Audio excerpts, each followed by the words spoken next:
நண்பர்கள் அனைவருக்கும் வணக்கம். இன்னைக்கு நம்ம அந்த வீடியோல தமிழகத்தில் 10 மிக முக்கிய அறிவிப்புகள் சற்று முன் வெளியாகி இருக்கு. சோ அது என்னென்ன அறிவிப்புகள் அப்படிங்கறத பத்தி தான் இப்ப நம்ம பார்க்க போறோம். வீடியோக்குள்ள போறதுக்கு முன்னாடி இதுவரைக்கும் நீங்க நம்ம சேனலை சப்ஸ்கிரைப் பண்ணலனா உடனே சப்ஸ்கிரைப் பண்ணிருங்க. அப்படியே பக்கத்துல இருக்கக்கூடிய பெல் பட்டனையும் கிளிக் பண்ணிருங்க. அப்பதான் நாங்க போடக்கூடிய அனைத்து பயனுள்ள தகவல்களும் உங்களை கரெக்ட் டைம்க்கு ரீச் ஆகும். இப்ப வாங்க வீடியோக்குள்ள போலாம்.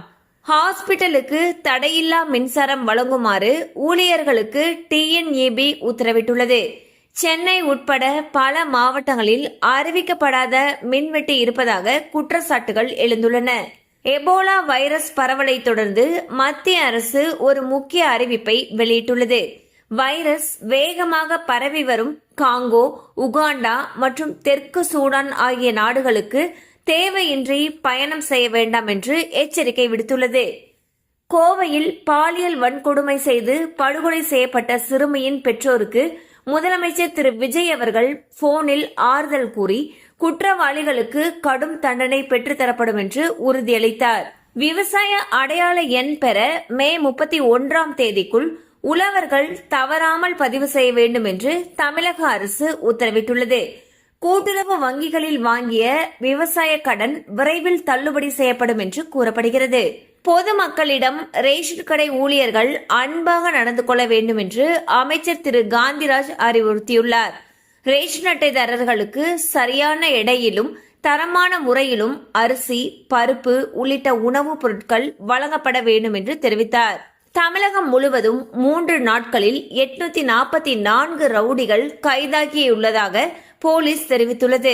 பள்ளிகள் திறப்பை ஒரு வாரத்திற்கு தள்ளி வைக்க வேண்டும் என்று தமிழக அரசை தனியார் பள்ளி சங்கங்களுடைய கூட்டமைப்பு வலியுறுத்தியுள்ளது. விவசாயிகளுடைய நீண்ட நாள் கோரிக்கையை ஏற்று முதலமைச்சர் திரு விஜய் அவர்கள் உத்தரவு பிறப்பித்துள்ளார். அதன்படி விவசாயிகள், மண்பாண்ட தொழிலாளர்கள் வண்டல் மண்ணை விலை இல்லாமலும் உரிம கட்டணம் செலுத்தாமலும் எடுக்க அனுமதிக்கப்பட்டுள்ளனர். ஓதுவார் பயிற்சி பெறும் மாணவர்களுக்கு ஊக்கத்தொகையாக 5000 ரூபாய் வழங்கப்படும் என்று அறநிலையத்துறை அறிவித்துள்ளது.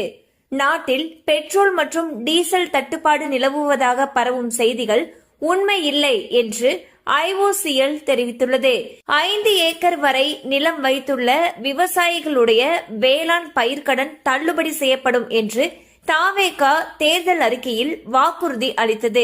இதுகுறித்து செய்தியாளர்களிடம் பேசிய அமைச்சர் திரு வினோத் அவர்கள், கடன் தள்ளுபடி தொடர்பாக முதலமைச்சர் திரு விஜய் அவர்கள் விரைவில் முடிவெடுப்பார் என்று தெரிவித்துள்ளார். PM கிசான் திட்டத்தின் கீழ் விவசாயிகளுக்கு 2000 ரூபாய் வீதம் 3 தவணைகளாக ஒரு ஆண்டுக்கு 6000 ரூபாய் வழங்கப்படுகிறது. விரைவில் 23வது தவணை வழங்கப்பட உள்ளது. தங்க நகை விற்பனை 10 ஆண்டுகளில் இல்லாத அளவு குறைந்துள்ளது. கண்டிப்பா அந்த அப்டேட் உங்களுக்கு பயனுள்ளதா இருக்கும் நம்புறோம். மேலும் இது போல அப்டேட்ஸ் உங்களை உடனே ரீச் ஆகணும்னு நினைச்சீங்கன்னா நம்ம சேனலோடு தொடர்ந்து இணைந்திருங்கள்.